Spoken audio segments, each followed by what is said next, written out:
ପିଲାମାନେ ଆଜି ଆମେ ଭିଡ଼ିଓରେ ନବମ ଶ୍ରେଣୀର ଭୌତିକ ବିଜ୍ଞାନର ଯେଉଁ ଚତୁର୍ଥ ଅଧ୍ୟାୟରେ ଅଛି କ'ଣ ପରମାଣୁ ଗଠନ। ତାହେଲେ ଏହି ବିଷୟର ଯେତେ ସବୁ ପ୍ରଶ୍ନ ଅଛି ସେଗୁଡ଼ାକ ଆଲୋଚନା କରିବା।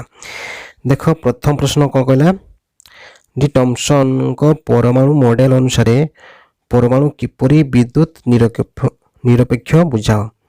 ତାହେଲେ ଏଇ ଯେଉଁ ଆମର କ'ଣ ଟମସନଙ୍କ ପରମାଣୁ ମଡେଲ ଅନୁଯାୟୀ, ତାହେଲେ ଯେଉଁ ପରମାଣୁଟା ଏ ଦେଖୁଛ ପରମାଣୁ, ତାହେଲେ ଏଇଟା କହୁଛି କ'ଣ ବିଦ୍ୟୁତ ନିରପେକ୍ଷ କିପରି। ବିଦ୍ୟୁତ ନିରପେକ୍ଷ ମାନେ କ'ଣ, ତାର ମାନେ ସେ କୌଣସି ପଜିଟିଭ କିମ୍ବା ନେଗେଟିଭ ନୁହଁ, କ'ଣ ନ୍ୟୁଟ୍ରାଲ। ତାହେଲେ ଦେଖ, ତାହେଲେ ଏଇ ଯେଉଁ ଟମସନ ପରମାଣୁ ମଡେଲ ଅନୁଯାୟୀ ପରମାଣୁରେ ଯୁକ୍ତାତ୍ମକ ଚାର୍ଜ ଆଉ ବିଯୁକ୍ତାତ୍ମକ ଚାର୍ଜ ସମାନ ପରିମାଣରେ ରହିଥାଏ, ତେଣୁ ପରମାଣୁଟି କ'ଣ ହେବ, ବିଦ୍ୟୁତ ନିରପେକ୍ଷ ହେବ। ଏଇଟା ହେଉଛି କାର ଆମର ଏଇ ଯେଉଁ ଟମସନ ପରମାଣୁ ମଡେଲ ଅନୁଯାୟୀ ଯେଉଁ ତାର ମାନେଟା ଜାଣିଲା କ'ଣ ବିଦ୍ୟୁତ ନିରପେକ୍ଷ କିପରି। ଠିକ ଅଛି, ଏବେ ଦେଖିବା ଆମେ 2 ନମ୍ବର କ'ଣ କହିଲା, ଦେଖ 3ଟି ଅବପରମାଣୁ କଣିକା ନାମ ଲେଖ। ଅବପରମାଣୁ କହିଲେ କ'ଣ, ସେଇଟା ହେଉଛି ଯେମିତି ତୁମେ ଜାଣିଛ ଏଟମ୍ ନାମ ଶୁଣିଛ, ଯେଟା ହେଉଛି ଏଟମ୍ ଭିତରେ ଯେ ସବୁ ପାର୍ଟିକଲ ଗୁଡ଼ାକ ରହିଛି ବା କଣିକା ରହିଛି ତାକୁ କ'ଣ କହନ୍ତି, ଯେ ସବ୍ ଏଟମିକ୍ ପାର୍ଟିକଲ ବା ଇଂଲିଶରେ ତାକୁ କ'ଣ କହନ୍ତି, ତାକୁ କହୁଛି ଅବପରମାଣୁ। କ'ଣ ସବ୍ ଏଟମିକ୍ ପାର୍ଟିକଲ, ଇଂଲିଶରେ ତାକୁ କ'ଣ କହନ୍ତି ସବ୍ ଏଟମିକ୍ ପାର୍ଟିକଲ, ଆଉ ତାକୁ ଓଡ଼ିଆରେ କ'ଣ ଅବପରମାଣୁ। ତାହେଲେ ଆମର 3ଟା ଜିନିଷ ରହୁଛି କ'ଣ, ଗୋଟେ ହେଉଛି ଇଲେକ୍ଟ୍ରନ୍, ଗୋଟେ ହେଉଛି ପ୍ରୋଟନ୍, ଆଉ ଗୋଟେ ହେଉଛି କ'ଣ ନ୍ୟୁଟ୍ରନ୍। ତାହେଲେ ଏଇଠି ଲେଖିଦେବା ଏଇଭଳିଆ।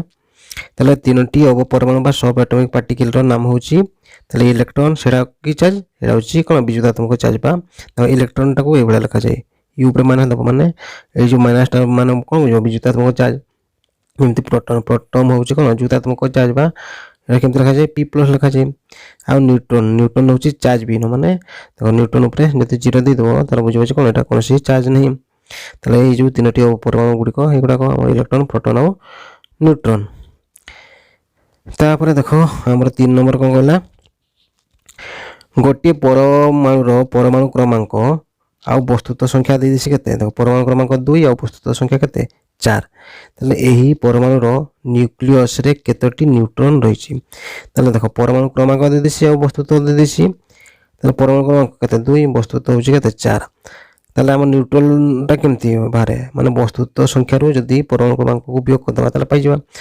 ବସ୍ତୁତ୍ୱ କେତେ ଦେଇଛି, ଦେଖ 4 ଦେଇଛି, ଆଉ ପରମାଣୁ କ୍ରମାଙ୍କ କେତେ 2, ତାହେଲେ କେତେ ହେଲା 4 ରୁ 2 ଗଲେ 2, ତାହେଲେ 2ଟା କ'ଣ ସେଇଟା ହେଉଛି ଆମର ନ୍ୟୁଟ୍ରନ୍ ସଂଖ୍ୟା। ତାହେଲେ ଏଠି କେତୋଟି ନ୍ୟୁଟ୍ରନ୍ ଅଛି, 2ଟି ନ୍ୟୁଟ୍ରନ୍ ରହିଛି। ତାପରେ ଦେଖ 4 ନମ୍ବର କ'ଣ କହିଲା, ନାଇଟ୍ରୋଜେନ୍ ପରମାଣୁରେ ଇଲେକ୍ଟ୍ରନ୍ ଗୁଡ଼ିକ କିପରି ସଜେଇ ରହିଥାଏ, କ'ଣ କେଉଁ ପରମାଣୁ ନାଇଟ୍ରୋଜେନ୍, ସେଗୁଡ଼ାକ ବୁଝେଇବ। ତାହେଲେ ଆମର ନାଇଟ୍ରୋଜେନ୍ ପରମାଣୁ କ୍ରମାଙ୍କ କେତେ 7 ମାନେ, ତାହେଲେ ଏଇ ଯେଉଁ ପରମାଣୁ 7ଟି ଇଲେକ୍ଟ୍ରନ୍ ମଧ୍ୟରୁ ତାହେଲେ K ସେଲ୍, ଦେଖ ଆମର ବିଭିନ୍ନ ପ୍ରକାର ସେଲ୍ ଅଛି ଜାଣିଛ K L M ଏଗୁଡ଼ା ଅଛି। ଦେଖ K ସେଲ୍ରେ ଯଦି କେତେଟା ରହିବ, K ସେଲ୍ରେ 2ଟା ରହିବ, ଆମର ଟୋଟାଲ୍ କେତେ 7, ମାନେ L ସେଲ୍ରେ କେତେ ରହିବ, ଏଠି 2 ଯଦି K ସେଲ୍ରେ 2ଟା ରହିଲା, L ସେଲ୍ରେ 5 ରହିବ। ତାହେଲେ ଏଟାକୁ ଦେଖ ଏଠି ଲେଖିଦେବ, ତାହେଲେ L ସେଲ୍ରେ କ'ଣ 5ଟି ଇଲେକ୍ଟ୍ରନ୍ ସଜାଇ ରହିଥାଏ। ଦେଖ ଏଇଭଳିଆ ତୁମେ ଚିତ୍ର ମଧ୍ୟ କରିଦେଇପାରିବ। ଏଟା ହେଉଛି ନାଇଟ୍ରୋଜେନ୍ ପ୍ରଥମ ଯେଉଁ ଏଇଟା, ଦେଖ ଏଇଟା ହେଉଛି K ସେଲ୍, ଏଇଟା ହେଉଛି L ସେଲ୍। ତାହେଲେ K ସେଲ୍ରେ ଆମର କେତେଟା ରହିଛି, ଦେଖ ଏଠି 2ଟା ଅଛି, ଆଉ L ସେଲ୍ ଏଇ ଯେଉଁ L ସେଲ୍ରେ ଏଠି କେତେଟା ଅଛି, ଦେଖ 5ଟା ରହିଛି, 1 2 3 4 5 5ଟା ରହିଛି। ଏବେ ଦେଖ 5 ନମ୍ବର କ'ଣ କହିଲା, ତାହେଲେ କ୍ଲୋରିନ୍ ଆୟନର ଇଲେକ୍ଟ୍ରନ୍ ସଜ୍ଜା ଲେଖ। ତାହେଲେ ଆମର କ୍ଲୋରିନ୍ ଆୟନର ଇଲେକ୍ଟ୍ରନ୍ ସଜ୍ଜା କେତେ ହେବ, ତାହେଲେ ଦେଖ ଆମର କ୍ଲୋରିନ୍ର ପରମାଣୁ କ୍ରମାଙ୍କ କେତେ ହେଉଛି 17, ଆଉ ଯେହେତୁ ଦେଖ ଏଠି 17ରୁ ସେ କ'ଣ ହେଇଛି ମାନେ ମାଇନସ୍ ଅଛି, ଆୟନ ହେଇଛି, ମାନେ କ୍ଲୋରିନ୍ରେ କ'ଣ ଅଛି ସେ ଗୋଟେ ଏଠି ଆସିକି ଆଉ ଗୋଟେ ଇଲେକ୍ଟ୍ରନ୍ ମିଶିଯାଇଛି। ତାହେଲେ କ'ଣ ହେବ, ତାହେଲେ 17ରୁ ଏବେ କ'ଣ ହେଇଛି 18 ହେଇଯାଇଛି। ଦେଖ ତାହେଲେ ଆକ୍ଚୁଆଲି ଆମର କେମିତି ହୁଏ, କ୍ଲୋରିନ୍ର ଯଦି ଇଲେକ୍ଟ୍ରନ୍ ସଜ୍ଜା ହୁଏ ତାହେଲେ 2 8 7 ହୁଏ, ଆଉ ଯେହେତୁ ଗୋଟେ ଇଲେକ୍ଟ୍ରନ୍ ଗେନ୍ କରିଛି ବା ଗ୍ରହଣ କରିଛି, ତାହେଲେ ଏଇ ଯେଉଁ 7ଟା କେତେ ହେଇଛି 8 ହେଇଯାଇଛି। ଦେଖ ଯଦି ଆମର କ୍ଲୋରିନ୍ ରହିଥାନ୍ତା, ଦେଖ ଏଇଟା ଦେଖ ଏଇଟା ହେଉଛି କ୍ଲୋରିନ୍ 2 8 7, ତାହେଲେ ପ୍ରଥମେ କ'ଣ ହେଲା, ତାହେଲେ 2ଟା ଏଠି K ସେଲ୍ରେ 2ଟା ଅଛି, ତାପରେ କେତେ 8ଟା ଅଛି, ଆଉ ପୁରା ଆଉଟର ମୋଷ୍ଟରେ କେତେ ଏଇଟା ହେଉଛି 7ଟା ଅଛି। କିନ୍ତୁ ଆମର ଏଠି କ'ଣ ଏଇଟା ତ ଆମର ମାଗିନି, କେଉଁଟା ମାଗିଛି, ଏଇଟା ହେଉଛି କ୍ଲୋରିନ୍ର, ଏଠି କ୍ଲୋରିନ୍ ଆୟନ କହିଛି, ଆୟନ ମାନେ ଗୋଟେ ଗେନ୍ କରିছে, ତେଣୁ ଗେନ୍ କରିବା ବା ଗ୍ରହଣ କଲେ କ'ଣ ହେବ ମାଇନସ୍ ଚିହ୍ନ ଆସିଛି, ତେଣୁ ତାର କେତେ ଆସିବ, ଦେଖ 2 8 8 କେତେ ହେବ, ପ୍ରଥମ ଆସିଲା କେତେ, ପ୍ରଥମ K ସେଲ୍ରେ 2ଟା ଆସିବ, ତାପରେ L ସେଲ୍ରେ କେତେଟା ହେବ ଆମର 8ଟା ହେବ ଆଉ ତାपर ଏମ୍ ସେଲ୍ରେ ମଧ୍ୟ କେତେ ସେଇ 8ଟା ହେବ କିନ୍ତୁ ଚିହ୍ନ ରହିବ କ'ଣ ଏଠି ମାଇନସ୍ ଚିହ୍ନ ରହିବ ବୁଝିଲା ଠିକ୍ ଅଛି। ତାପରେ ଦେଖ 6 ନମ୍ବର କ'ଣ କହିଲା ପରମାଣୁ ବାହ୍ୟତମ ସେଲ୍ରେ ସର୍ବାଧିକ କେତୋଟି ଇଲେକ୍ଟ୍ରନ୍ ରହିପାରିବ। ତାହେଲେ ଯେଉଁ ଅକ୍ଟେଟ୍ ନିୟମ ଅନୁସାରେ ପରମାଣୁ ବାହ୍ୟତମ ସେଲ୍ରେ ସର୍ବାଧିକ 8ଟି ଇଲେକ୍ଟ୍ରନ୍ ରହିପାରିବ। ଦେଖ ତାପରେ ଦେଖ କ'ଣ କହିଲା ଏମ୍ ସେଲ୍ରେ ସର୍ବାଧିକ କେତୋଟି ଇଲେକ୍ଟ୍ରନ୍ ରହିପାରିବ। କ'ଣ କହୁଛି ଏମ୍ ସେଲ୍ ଆମର ସେଇ ଯେଉଁ ନିୟମଟା ତୁମେ ଜାଣିଛ 2n ର ସ୍କୋୟାର। ତାହେଲେ ଏଇ ଅନୁଯାୟୀ ତାହେଲେ କ'ଣ ହେବ ଦେଖ 2 ଏଇଟା ହେଉଛି 2 ଗୁଣନ n ର ଏଠି କେତେ ଆସିବ ଆମର ଏମ୍ ସେଲ୍ କହିଛି ମାନେ ଦେଖ କେଟା ହେଉଛି 1 ତାର ଭ୍ୟାଲୁ 1 ଏଲ୍ଟା ହେଉଛି 2 ଭ୍ୟାଲୁ ଏମ୍ଟା ଯଦି 3 ହେବ ତାହେଲେ n ଜାଗାରେ ତୁମେ କ'ଣ କରିବ 3 ର ସ୍କୋୟାର କରିଦେଲ କେତେ ହେଲା 2 ଗୁଣନ 3 ର ସ୍କୋୟାରଟା କେତେ 9 9 ଦୁଗୁଣେ କେତେ ହେଲା 18। ତାହେଲେ 2n ନିୟମ ଅନୁସାରେ m ର ସେଲ୍ରେ କେତୋଟି ତାହେଲେ 18ଟି ଇଲେକ୍ଟ୍ରନ୍ ରହିପାରିବ। ତାପରେ ଦେଖ 8 ନମ୍ବର କ'ଣ କହିଲା ସିଲିକନ୍ର ଯୋଜ୍ୟତା ତାର ଇଲେକ୍ଟ୍ରନ୍ ସଜ୍ଜାରୁ କିପରି ନିରୂପଣ କରାଯାଇପାରିବ। ଦେଖ ଆମ ସିଲିକନ୍ର ତାର ପରମାଣୁ କ୍ରମାଙ୍କ କେତେ ଏଇଟା ହେଉଛି 14 ଆଉ ଯଦି 14 ତାହେଲେ ଇଲେକ୍ଟ୍ରନ୍ ତାର କେମିତି ଆସିବ ଧର କେମିତି ଇଲେକ୍ଟ୍ରନ୍ ସଜାଇ ହେବ ତାହେଲେ 2 8 ଆଉ କେତେ 14 ମାନେ 2 8 10 4 14 ତାହେଲେ ବାହାରରେ କେତେଟା ଇଲେକ୍ଟ୍ରନ୍ ରହୁଛି ଆମର 4ଟା ଇଲେକ୍ଟ୍ରନ୍ ରହୁଛି। ତାହେଲେ ଏଠି ଦେଖ ତୁମେ ଏମିତି କେମିତି ଲେଖିବ ତାହେଲେ ସିଲିକନ୍ର ପରମାଣୁ କ୍ରମାଙ୍କ ହେଉଛି 14 ତାହେଲେ এই পরমাণু ইলেকট্রন সজ্জা হচ্ছে তাহলে কোন 2 8 4 অর্থাৎ বাহ্যতম সেলরে কেতটা ইলেকট্রন রয়েছে 8টি ইলেকট্রন রয়েছে। তাহলে সিলিকন পরমাণুর তার বাহ্যতম কক্ষরে 4টি সংযোজক ইলেকট্রনকু ভিন্ন পরমাণু সহ মিলিত ভাবে ইলেকট্রন সহ ভাগ করে সংযুক্ত হইতাই আর নিকটতম নিষ্ক্রিয় মৌলিক পরমাণুর সংযোজনা রূপ প্রাপ্ত হইতাই। তেমন সিলিকনর এই যে এটা হচ্ছে অ্যাকচুয়ালি যোজ্যতা কেতে যোজ্যতা হচ্ছে 4 ଅଟେ। তাহলে তেমন সিলিকনর যোজ্যতা কেতে 4 ଅଟେ এইভাবে লিখিদেব। তারপরে দেখো 10 নম্বর কোন কইলা এটি কହୁଛି তাহলে হাইড্রোজেনর 3টি আইসোটোপ নাম লেখ। আমার কোন হাইড্রোজেনর 3টি আইসোটোপ তাহলে হাইড্রোজেনর আমার 3টি আইসোটোপর নাম হচ্ছে কোন গোটে হচ্ছে হাইড্রোজেন বা তাকে কোন কହୁଛନ୍ତି প্ରୋଟିୟମ୍ ଆଉ ଗୋଟେ হচ্ছে ଡ୍ୟୁଟେରିୟମ୍ ଆଉ ଗୋଟେ ହେଲା ଟ୍ରାଇଟିୟମ୍। কিন্তু এর যেতବେଳେ তুমি লিখিব তার সংকেত মানে কেমতি লেখাଯିବ মানে সংকেত କୁହାଯିବ ତ ମାନେ ଏଠି দেখো যদি হাইড্রোজেন তো তুমি জানিছ ক্রমাঙ্ক কেতে 1 তাহলে ক্রমাঙ্ক 1 কিন্তু তার দেখো হাইড্রোজেন বা প্ରୋଟିୟମ୍ তার যে বস্তুত্বটা কোন সব অলগা হবে তুমি জানিছ এই যে আইসোটোপ মানে কোন সব ক্রমাঙ্ক সব গুড়াক সমান। তাহলে ডিউটেরিয়াম রে বি পরমাণু ক্রমাঙ্ক 1 এটা বি 1 কিন্তু এটি আমার কোন অলগা রହୁଛି তার বস্তুত্ব। তাহলে এই যে হাইড্রোজেন বা প্ରୋଟିୟମ୍ ର বস্তুত্ব কেতে হবে 2 হবে এটি তুমি লিখি পারিব এটা হচ্ছে 2 আর এই যে ডিউটেরিয়াম র বস্তুত্ব কেতে 2 আর যে ট্রাইটিয়ম র বি বস্তুত্ব কেতে এটা হচ্ছে 3। তাহলে তার পরমাণু ক্রমাঙ্ক সব একা রହୁଛି কিন্তু আমার বস্তুত্ব সব অলগা রହୁଛି ঠিক আছে। তারপরে দেখো 11 নম্বর কোন কইলা গোটিয়ে মৌলিকর প্রতীক হচ্ছে x এହାର পরমাণু ক্রমাঙ্ক কেতে 15 আর বস্তুত্ব হচ্ছে কেতে 31। এ সমস্তକୁ সংক্ষেপরে কিপরি সাংকেতিক উপায়ে লেখা যাই পারিব তাহলে লেখ। তাহলে কোন কইছি তার মৌলিক যদি ধরিব x বুঝিলা এটাকে x নাম দেব তাহলে মৌলিক সাংকেতিক হচ্ছে x। তারপরে কোন কইছি তাহলে পরমাণু ক্রমাঙ্কটা কেটে লেখা যায় দেখো এটি আমি দেব এটা হচ্ছে x লেখা আছে এটা হলো পরমাণু ক্রমাঙ্ক 15 আর যে তার বস্তুত্ব কোন হয়েছে 31 তাহলে 31 টাকে এই উপরে লেখা যায় বস্তুত্বটাকে সবগুলো মনে রাখব উপরে লিখিব আর ক্রমাঙ্কটা সবগুলো তলে লিখিব মানে এটি যদি বুঝবো এটা হচ্ছে x তাহলে পরমাণু ক্রমাঙ্ক তলে লিখলে উপরে লিখিব তার বস্তুত্ব এইভাবে লিখিব। তারপরে দেখো 12 নম্বর কোন কইলা আইসোটোপ কোন উদাহরণ সহ বুঝাও। তাহলে আইসোটোপ কোন কইলি তাহলে পরমাণু ক্রমাঙ্ক সমান কিন্তু বস্তুত্ব সংখ্যা ভিন্ন হউতবা পরমাণু গুড়িকু আইসোটোপ কুয়া যায়। তাহলে কোন হলা পরমাণু ক্রমাঙ্ক গুড়িক সমান কিন্তু তার বস্তুত্ব সংখ্যা গুড়িক কোন হইতাই ভিন্ন হইতাই তাহলে এটা হচ্ছে কোন আমার আইসোটোপ। তাহলে গোটে যদি উদাহরণ নেবা দেখো উদাহরণ কোন নেবা দেখো গোটে হচ্ছে নাইট্রোজেন র 2টি আইসোটোপ রয়েছে যেমতি गोटे देख नाइट्रोजेन तार आम परमाणु क्रमांक केते सेटा होची 7 ताले परमाणु क्रमांक 7 किंतु तार दुईटा आइसोटोप अछि माने तार जो वस्तुत्व गोटे हबो केते गोटे हमर 14 आ गोटे केते गोटे होची 15 ताले नाइट्रोजेन दुईटी आइसोटोप अछि गोटे होची नाइट्रोजेन तार वस्तुत्व होची केते 14 आ गोटे वस्तुत्व केते 15 एठी देखो किंतु हमर जो नाइट्रोजेन परमाणु क्रमांक सही सेतकी ही रहिछि केते ए भी 7 रहिछि ताले प्रत्येक नाइट्रोजेन परमाणु क्रमांक 7 किंतु वस्तुत्व संख्या कोन होछि ताले गोटे 14 गोटे 15 तुमे देखो एबा जदि चित्र रे देखि परिबो देखो नाइट्रोजेन आउरी मध्ये गोटे होछि जेटा होछि तार होछि 16 केते तार जो आइसोटोप गोटे होछि जो वस्तुत्व संख्या 16 मध्ये होबो ताले देखो गोटे नाइट्रोजेन केते वस्तुत्व 16 ना 14 गोटे हला 15 आ गोटे हला 16 तुमे एठी मु दुईटा नैछि आ तुमे तीनटा मध्ये नै परिबो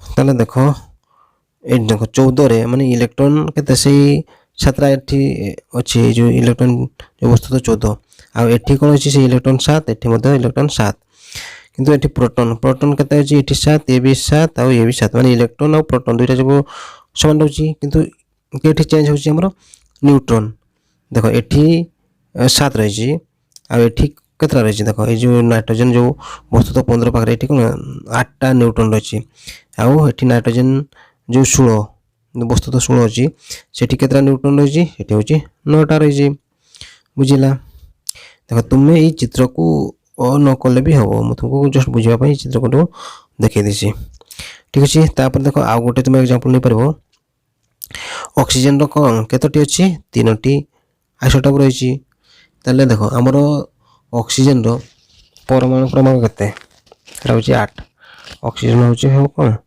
8 आ वस्तुत्व गुडा को तार कोन हो अलग अलग आसीबो ताले केते केते आसीबो ताले जो 8 गोटे आसीबो 16 आसीबो गोटे 17 आसीबो आ गोटे केते आसीबो 18 आसीबो ताले एठी तीनटी आइसोटोप रहिछि ताले प्रत्येक ऑक्सीजन परमाणु क्रमांक केते 8 किंतु वस्तुत्व संख्या यथाक्रम केते 16 17 आ 18 एठी देखो ताले ऑक्सीजन गोटे होछि 16 गोटे ऑक्सीजन 17 गोटे ऑक्सीजन 18 एगुडा सब आइसोटोप एठी भी देखो तुम इलेक्ट्रॉन और न्यूट्रॉन इलेक्ट्रॉन और प्रोटॉन दुईटा समान आसीबो एठी भी 8 एठी भी 8 एठी भी देखो 8 एठी भी 8 आ इलेक्ट्रॉन जो वस्तुतः 18 रे एठी भी 8 एठी 8 किंतु चेंज केउट होछि केवल न्यूट्रॉन रे होछि एठी 8 देखो अछि एठी न्यूट्रॉन केते रहिछि 9 रहिछि आ एठी केते एठी 10 रहिछि तले हमर न्यूट्रॉन रे ही तार आइसोटोप सब मन अलग अलग हो जाउछि तापर देखो 13 नंबर कोन कहला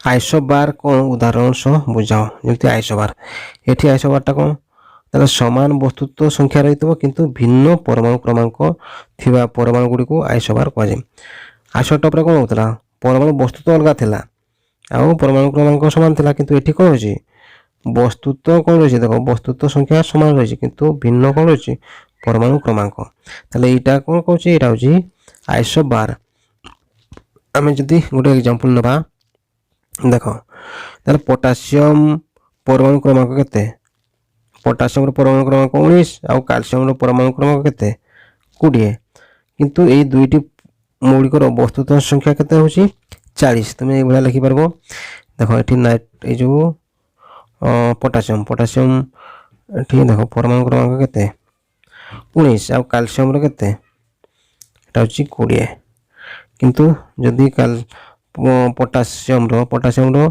वस्तुत्व केते एठी हला 40 आ एठी कैल्शियम रो केते एठी भी 40 होछि देखो वस्तुत्व एकार होछि किंतु परमाणु क्रमांक कोन होछि अलगा होछि एबा तार एग्जांपल तमे नबो ता पर प्रश्न देखो कोन कहला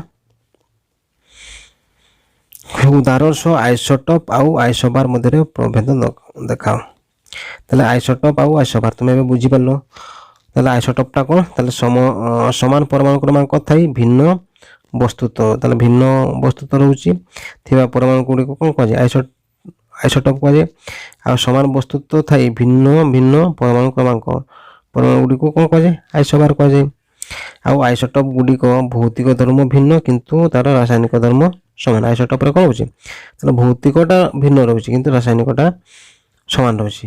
ଆଉ ଆଇସୋବାରରେ କ'ଣ ରହୁଛି, ତାହେଲେ ଉଭୟ ଭୌତିକ ଆଉ ରାସାୟନିକ ଧର୍ମ ଭିନ୍ନ ଭିନ୍ନ ହୋଇଥାଏ। ତାହେଲେ ଏଇ ଯେଉଁ ଆଇସୋବାରରେ ତାହେଲେ ତାର ଭୌତିକ ବି ଧର୍ମ ଅଲଗା ଆଉ ରାସାୟନିକ ଧର୍ମ ମଧ୍ୟ ଅଲଗା, କିନ୍ତୁ ଆଇସୋଟୋପରେ କ'ଣ ରହୁଛି, ଭୌତିକଟା ଅଲଗା ରହୁଛି କିନ୍ତୁ ରାସାୟନିକଟା ସମାନ ରହୁଛି।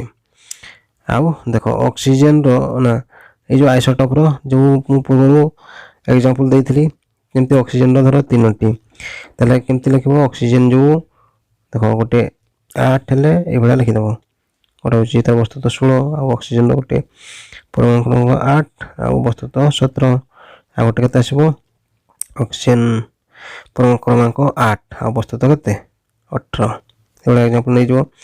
ଆଉ ଦେଖ ପୋଟାସିୟମ କ୍ୟାଲସିୟମ ଉଭୟ ଆଇସୋବାର ଅଛନ୍ତି, ତେଣୁ ଉଭୟ ମୌଳିକର ବସ୍ତୁତ ସଂଖ୍ୟା କେତେ 40 କିନ୍ତୁ ପରମାଣୁ କ୍ରମାଙ୍କ କେତେ 19 ଆଉ 20, ତାକୁ ଏଭଳିଆ ଲେଖିଦେବ। ତାହେଲେ ଯେଉଁ ପୋଟାସିୟମ ହେଲା 19 ସେପଟ ଉପରେ କେତେ ଲେଖ 40, ଆଉ ଗୋଟେ କ'ଣ ଏଇଟା ହେଉଛି କ୍ୟାଲସିୟମର ସେଇଭଳିଆ, ଏଇଟା ହେଲା ପରମାଣୁ କ୍ରମାଙ୍କ 20 ଆଉ ତାର ବସ୍ତୁତ କେତେ 40, ଏଭଳିଆ ଏହାର ତୁମେ ଏକ୍ଜାମ୍ପଲ୍ ଗୁଡ଼ା ନେଇପାରିବ। ତାପରେ ଦେଖ କ'ଣ କହିଲା, ଆମ ଟମସନ୍ ପରମାଣୁ ମଡେଲ ସମ୍ବନ୍ଧରେ ଆଲୋଚନା କର। ତାହେଲେ ଏଇ ଯେଉଁ ଟମସନ୍ ଦେଖ ଏଇ ଚିତ୍ର ଦେଖିପାରୁଛ, ଏଗୁଡ଼ାକ କ'ଣ, ଏଇଟା ହେଉଛି ଯୁକ୍ତାତ୍ମକ ଗୋଲକ, ଏପଟେ ଇଲେକ୍ଟ୍ରନ୍ ରହିଯାଇଛି। ଆଉ ଏଠି ଯଦି ଦେଖିବା ତାହେଲେ ଟମସନ୍ ପରମାଣୁ ମଡେଲ କ'ଣ, ଟମସନ୍ ପରମାଣୁ ମଡେଲ ଅନୁଯାୟୀ ପରମାଣୁଟି ଯୁକ୍ତାତ୍ମକ ଚାର୍ଜ ହୋଇଥିବା ଏକ ଗୋଲକ। ତାହେଲେ ଏଇ ଯେଉଁ ଗୋଲକଟା ପୁରା କ'ଣ ଯୁକ୍ତାତ୍ମକ ଚାର୍ଜ, ଆଉ ଇଲେକ୍ଟ୍ରନ୍ ଗୁଡ଼ିକ ଏହା ଭିତରେ ବାଣ୍ଟି ହୋଇ ରହିଛନ୍ତି। ଏଇ ଦେଖୁଛ ଏଗୁଡ଼ାକ କହୁଛି ବାଣ୍ଟି କରି ରହିଛନ୍ତି, ଏଇଟା ହେଉଛି ଟମସନ୍ ପରମାଣୁ ମଡେଲ। ତାହେଲେ ଟମସନ୍ ପ୍ରସ୍ତାବ ଅନୁସାରେ ତାହେଲେ କ'ଣ କହୁଛି, ତାହେଲେ ପରମାଣୁ ଏକ ଯୁକ୍ତାତ୍ମକ ଚାର୍ଜ ଧାରଣ କରିଥିବା ଏକ ଗୋଲକ, ଆଉ ଏଥିରେ ଇଲେକ୍ଟ୍ରନ୍ ଗୁଡ଼ିକ ସବୁଆଡ଼େ ଦୃଢ଼ ଭାବରେ ସଂଯୁକ୍ତ ହୋଇ ରହିଥାନ୍ତି। ଆଉ ଗୋଟେ କ'ଣ କଲା, ଯେ ପରମାଣୁରେ ଯୁକ୍ତାତ୍ମକ ଚାର୍ଜ ଆଉ ବିଦ୍ୟୁତାତ୍ମକ ଚାର୍ଜ ସମାନ ପରିମାଣରେ ଥାଏ, ତେଣୁ ପରମାଣୁଟି ବିଦ୍ୟୁତ ନିରପେକ୍ଷ। ତାହେଲେ ଏଇଟା କେବଳ କ'ଣ, ଏଇଟା ଆକ୍ଚୁଆଲି ମାନେ ଭୁଲ ପ୍ରସ୍ତାବ ଦେଇଥିଲେ, ଯେଉଁ ଥମସନ୍ଙ୍କ ପ୍ରସ୍ତାବ ନୁହେଁ, କେବଳ ସିଏ କ'ଣ କହିଥିଲେ, ଏଗୁଡ଼ାକ ଯାହା କହିଛନ୍ତି ସେଠି ଲେଖା ହେଇଛି ଯେ ପରମାଣୁ ଯୁକ୍ତାତ୍ମକ ଚାର୍ଜ ଆଉ ବିଦ୍ୟୁତାତ୍ମକ ଚାର୍ଜ ସମାନ ପରିମାଣରେ ଥାଏ, ତେଣୁ ପରମାଣୁଟି ବିଦ୍ୟୁତ ନିରପେକ୍ଷ ଅଟେ। ତାପରେ ଦେଖ ରଦରଫୋର୍ଡଙ୍କ ସୁନାପାତିଆ ପରୀକ୍ଷା ବୁଝାଉଛି।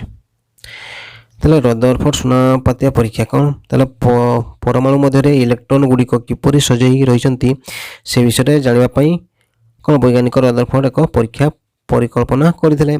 ତାହେଲେ ଦେଖ ଏଠି ଗୋଟେ କ'ଣ ହେଉଛି, ଏଇଟା ହେଉଛି ସୁନାପାତିଆ ରହିଛି, ତାପରେ ଏଠି କ'ଣ ସେ କଲେ, ଯେଉଁ ଆଲଫା କଣିକା ଏପଟେ ପାସ୍ କଲେ, ତାହେଲେ କିଛି କ'ଣ ହେଲା, ତୁମେ ଜାଣିଲ ଯେ କିଛି ପୁରାଗର ତ ପୁରା ସେ ପାସ୍ ହେଇଗଲା, ଅଧିକାଂଶ ପାସ୍ ହେଇଗଲା, ଆଉ କିଛି ସୁନାପାତିଆ କ'ଣ ହେଲା, ସେମାନେ ଯାଇକି ଟିକେ ବଙ୍କେଇ ଆସିଲେ, କିଛି ଯାଇକରି କ'ଣ ହେଲା ବଙ୍କେଇ ଆସିଲେ, ଆଉ କିନ୍ତୁ ବହୁତ କମ୍ ସୁନା ଏଇ ଯେଉଁ ଆଲଫା କଣିକା କ'ଣ ହେଲା ଯାଇକି ପୁଣି ଆଉ ଥରେ ଦେଖ 90 ଡିଗ୍ରୀରେ ସେ କିଛି ଯାଇକି ଫେରି ଆସିଲେ, ବୁଝିଲା। ଏଇଟା ହେଉଛି ତାର ଯେଉଁ ପରୀକ୍ଷା ଥିଲା। ତାହେଲେ କ'ଣ ଥିଲା, ସେ କ'ଣ ପରୀକ୍ଷା କରିଥିଲେ, ଦେଖ ଏଇ ପରୀକ୍ଷାରେ ଖଣ୍ଡିଏ ଅତି ପତଳା ସୁନାପାତିଆ ଉପରେ ତୀବ୍ର ବେଗରେ ଗତି କରୁଥିବା ଆଲଫା କଣିକାକୁ ନିକ୍ଷେପ କରାଗଲା। ଆଉ ଆଲଫା କଣିକା ହେଉଛି ହିଲିୟମ୍ ଆୟନ୍ ବା He++, ଯାହା ଯୁକ୍ତାତ୍ମକ ଚାର୍ଜ ବହନ କରିଥାଏ। ମାନେ କ'ଣ ଦେଖ He++ ଅଛି, ମାନେ କ'ଣ ଦୁଇଟା ପ୍ଲସ୍ ଅଛି, ତେଣୁ ଏଇଟା କ'ଣ କୁହାଯାଏ ଯୁକ୍ତାତ୍ମକ ଚାର୍ଜ। ଏହାର ବସ୍ତୁତ କ'ଣ ଫରିଉ ହୋଇଥିବାରୁ ତୀବ୍ର ବେଗରେ ଗତି କରୁଥିବା କ'ଣ ଆଲଫା କଣିକା ଯଥେଷ୍ଟ ପରିମାଣରେ ଶକ୍ତି ରହିଥାଏ, ତାହେଲେ ବହୁତ ତୀବ୍ର ବେଗରେ ସେ ଗତି କରେ। ଆଉ ତାହେଲେ କ'ଣ ସେ ପର୍ଯ୍ୟବେକ୍ଷଣ କଲେ, ତାହେଲେ ଅଧିକାଂଶ ଆଲଫା କଣିକା ସୁନାପାତିଆ ମଧ୍ୟ ଦେଇ ସିଧାସଳଖ ଭାବରେ ଗତି କଲା, ଆଉ କିଛି ଆଲଫା କଣିକା ଗତିପଥ କ'ଣ ହେଲା ବଙ୍କେଇ ଗଲା, ମାନେ ଯାଇକି ଟିକେ ଏଇଭଳିଆ ହେଇଗଲା, ଏଇଭଳିଆ ହେଲା କିଛି ବଙ୍କେଇ ଗଲା। ଆଉ ଅଳ୍ପ କିଛି ଆଲଫା କଣିକା ସୁନାପାତିଆକୁ ଭେଦ ନ କରିପାରି ଯେଉଁ ଦିଗରେ ଯାଇଥିଲା ଠିକ୍ ତା ବିପରୀତ ଦିଗରେ ଫେରି ଆସିଲା, ମାନେ ସେ ଗଲା ପୁଣି ସେ ଫେରି ଆସିଲା କେମିତି ପୁରା 90 ଡିଗ୍ରୀ, ସେ ଯେମିତି ଯାଇଥିଲା ସେଇଭଳିଆ ସେ ଘୁରି ଆସିଲା। ତାହେଲେ ଏଇ ଯେଉଁ ଆମର ସିଦ୍ଧାନ୍ତ, ଏଇ ଯେଉଁ ପରୀକ୍ଷାରୁ ଆମେ କ'ଣ ସିଦ୍ଧାନ୍ତ ଉପନୀତ ହେଲେ ନା, ସେ କ'ଣ ଉପନୀତ ହେଲେ, ତାହେଲେ ସୁନାପାତିଆର ଯେଉଁ ପରମାଣୁ ଭିତରେ ଅଧିକାଂଶ ସ୍ଥାନ କ'ଣ ଫମ୍ପା, କାରଣ ଅଧିକାଂଶ ଆଲଫା କଣିକା ସୁନାପାତିଆ ମଧ୍ୟ ଦେଇ ଚାଲି ଯାଉଥିଲା, ଆଉ ଖୁବ୍ କମ୍ ସଂଖ୍ୟକ କଣିକା ଗତିପଥରେ ବଙ୍କେଇ ଯାଉଥିଲା।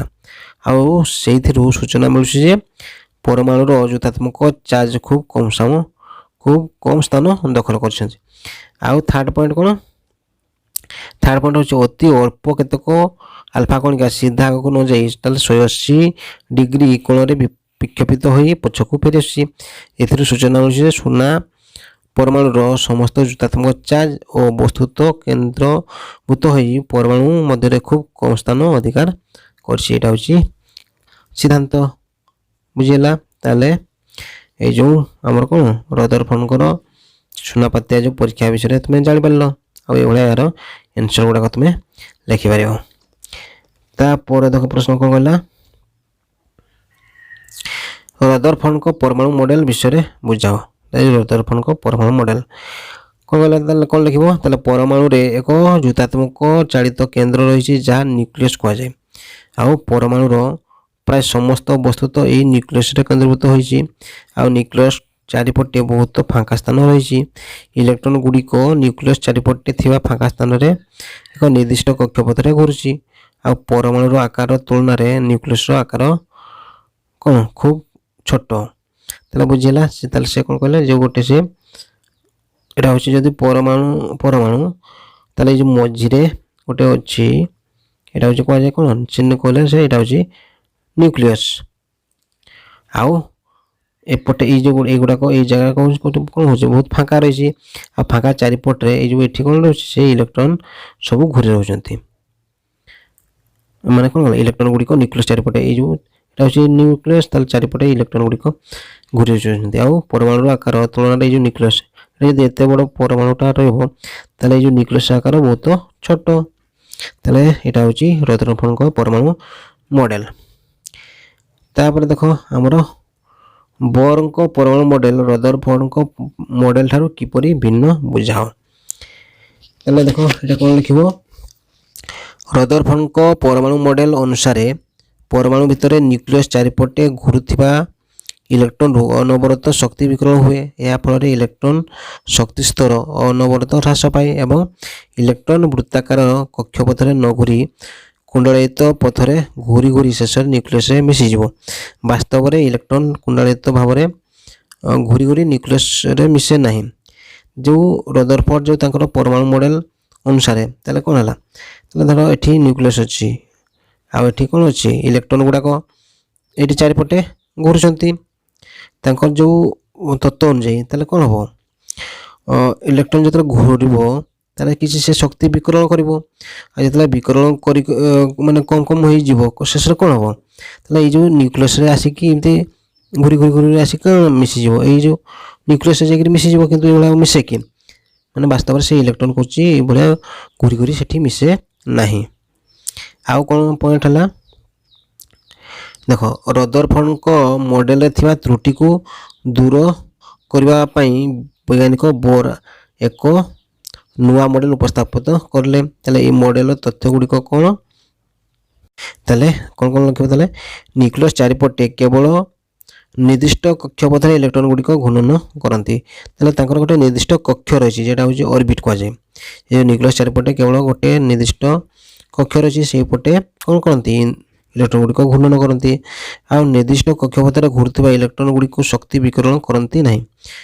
କ'ଣ କହିଲେ? ତାହେଲେ ଏଇ ଯେଉଁ ନିର୍ଦ୍ଦିଷ୍ଟ ଯଦି କକ୍ଷପଥରେ ସେମାନେ ଘୁରୁଛନ୍ତି କିନ୍ତୁ ଏଠି କ'ଣ ହେଉଛି? ଇଲେକ୍ଟ୍ରନ୍ ଗୁଡ଼ିକ ଶକ୍ତି ବିକିରଣ କରନ୍ତି ନାହିଁ। ତେଣୁ ସେହି କକ୍ଷ ପଥକୁ ବିକିରଣ ବିହୀନ କକ୍ଷ କୁହାଯାଏ। ତାହେଲେ ସେଇ କକ୍ଷରେ ସେ ଘୁରିଲେ କୌଣସି ବିକିରଣ ହୁଏ ନାହିଁ, ତେଣୁ ବିକିରଣ ବିହୀନ କକ୍ଷ କୁହାଯାଏ। ଏହି କକ୍ଷପଥ ବା ସେଲ୍ ଗୁଡ଼ିକୁ ଶକ୍ତି ସ୍ତର କୁହାଯାଏ। ଏଇଟା କ'ଣ କୁହାଯାଏ?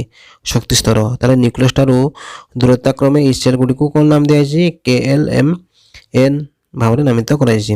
ତାହେଲେ ଏଠି ଜାଣିଛନ୍ତି ଦେଖ, ଏଇଟା ଯଦି ନ୍ୟୁକ୍ଲିୟସ୍ ଅଛି ଏଠି ଦେଖ, ଏଇଟା ହେଉଛି କ'ଣଟା ଆମର ଏପଟେ ଏଇ ଯେଉଁ ଚାରିପଟେ ଇଲେକ୍ଟ୍ରନ୍ ଘୁରୁଛନ୍ତି। ତାହେଲେ ଦେଖ ଏଠି କେମିତି ସେ ଘୁରୁଛନ୍ତି, ମାନେ ଏଠି ଆମର ସେଲ୍ ବିଭିନ୍ନ ପ୍ରକାର, ଏଇଟା ହେଉଛି ଧର K ସେଲ୍, ଆଉ ଏଇଟା ହେଉଛି L, ତାପରେ M, ତାପରେ N। ତାହେଲେ କ'ଣ ସେଲ୍ ରହୁଥିଲା? KLMN। ତାହେଲେ ଏଇ ସେଲ୍ ଗୁଡ଼ାକ ସେ ନାମାଙ୍କିତ କରିଥିଲେ। ଏଇଟା କ'ଣ କୁହାଯାଏ? ଶକ୍ତି ସ୍ତର। ବୁଝିଲା? ତାହେଲେ ଦେଖ ଏଠି ଯଦି ଆମେ ଚିତ୍ର ଦେଖିବା ବୋର୍ ମଡେଲ ଅଫ୍ ଆଟମ୍, ତାହେଲେ ଏଇଟା କ'ଣ ହେଲା? ଏଇଟା ହେଉଛି ଆମର ନ୍ୟୁକ୍ଲିୟସ୍। चारिपटे ये देख ये जो सेलटा यहाँ कौन के सेल ये तापरटा कौन एल सेल तापर एम सेल तापर एन सेल ये भाया ठीक अच्छे ताले ये जो प्रश्न थिला कौन बरंक मॉडल आउट दर्पण किपरि भिन्न तुम ये लिखिपर तापर देख प्रश्न कौन कहल एबे देखो 19 नंबर कौन कहला आइसोटोप रो चारोटी व्यवहार लिख ताले आइसोटोप रो कौन कौन आम व्यवहार जानि ताले यूरानियम आइसोटोप जो यूरानियम आइसोटोप रही ताले कौन रही न्यूक्लियो रिएक्टर रे जाळेनी रूपे व्यवहार करा जाय हमर कौन रही जो न्यूक्लियो रिएक्टर ताले सेठी कौन जाळेनी रूपे व्यवहार करा जाय केटा एटा होची यूरानियम आइसोटोप को आ जो कोबाल्ट गोटे आइसोटोप ताले एटा केउथरे व्यवहार करा जाय एटा होची कैंसर रोगर चिकित्सा रे व्यवहार करा जाय कोन ताले कोबाल्ट को आइसोटोप या कैंसर रोग चिकित्सा रे व्यवहार करा जाय थाय आ जो आयोडीन रो को आइसोटोप कोन गोटे होची आयोडीन रो गोटे आइसोटोप रही ताले एटा कोन ये जो थायराइड ग्रंथि रोग चिकित्सा रे व्यवहार करा जाय कोन ये जो थायराइड ग्रंथि जो रोग रही ताले सेठी कोन ये आयोडीन आइसोटोप रो को व्यवहार करा जाय थाय आ केतक कृत्रिम आइसोटोप को कृषि शिल्प क्षेत्र ए सब गुडा रे व्यवहार करा जाय बुझिला ठीक अछि ताले जो आइसोटोप रे भलिया सब व्यवहार गुडी को तुमे लिखि देबो तापर देखो हमर ता शेष प्रश्न कोन अछि निष्क्रिय मौलिक रो इलेक्ट्रॉन सज्जा गुडी को तुमे लिखिबो ताले जे देखो निष्क्रिय मौलिक रो सज्जा प्रश्न जे लिखो जो प्रश्नटा ताले देखो एटा केमती तुमे करिवो जेमती गोटे कोन कोन हमरो निष्क्रिय मौलिक रही जेमती हीलियम हीलियम हीलियम रो परमाणु क्रमांक केते एटा होची 2 ताले ताकू जदि हमें करबा इलेक्ट्रॉन सज्जा केमती हो देखो एटा होची धर हीलियम टा ताले से कोन तार एटा होची धर के सेल केतरा रहबो दुईटा रहबो ताले एठी तमे दुईटा इलेक्ट्रॉन करि परिबो आ गोटे धर अछि नियन नियन रो केते परमाणु क्रमांक होची केते 10 माने से केमती रहबो तार इलेक्ट्रॉन को के सेल दुईटा आउ ता बाहर एल सेल केतरा 8टा रहबो तुम एबडा लिखिबो ताले नियो एटा जदी नियन रो के सेल केतरा रहउची हमर दुईटा रहउची आउ जो को ता परटा के सेल पर को आसे एल सेल केतरा रहबो एठी 8टा रहबो ताले एठी तुमे 8टा कर देबो एवढा कर देबो आ गोटे धर तुम नियो आर्गन रो केते तार परमाणु क्रमांक होची आर्गन होची 18 एटा केमती आसीबा तार प्रथमे के सेल केते दुईटा रहबो तापर केते रहबो 8 रहबो तापर केते 8 रहबो एटा जदि हम चित्र करबा केमती करबा देखो आर्गन रो प्रथम एटा होची के सेल एल सेल तापर के एम सेल तलो के सेल केतरा रहबो के सेल रे हमर दुईटा रहे सामान दुईटा कोन दुईटा रहे एल सेल रे केतरे 8 टी रहबो एठी केतरा करबो 8 टी आ एम सेल मध्ये केतरा रहबो 8 टी रहबो एटा होची आर्गन रो जे तार कोन इलेक्ट्रॉन सज्जा तले तुमे एबडा ये निष्क्रिय मौलिक रो इलेक्ट्रॉन सज्जा एबडा कर देबो ठीक अछि पिला माने तले जो हमर प्रश्नावली रे 20 टी प्रश्न थिला हमें सबुडा को आलोचना कर देछि आ तुम मन जदि किछ डाउट थिबो ताले कमेंट बॉक्स लिखि जइयो आ तुम मन को जदि वीडियो भल लागला वीडियो को लाइक करो शेयर करो आ तुम जदि हम चैनल को नुआ आछो आ चैनल को सब्सक्राइब कर दो रहउछि धन्यवाद।